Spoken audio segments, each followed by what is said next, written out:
Euskalnet.net posta elektronikoko kontu bat nola konfiguratu azalduko dizugu jarraian. Joan hasierako pantailako bigarren mahai gainera. Horretarako arrastatu atza pantailaren ezkerreko aldera. Bilatu buzon nuevo ikonoa eta sakatu iniciar.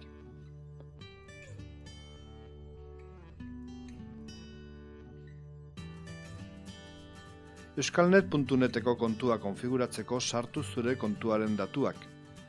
Gero, sakatu OK eta onartu zerbitzuaren eta erabileraren baldintzak. Posta kontua instalatuta geldituko da zure smartphone berrian erabiltzeko.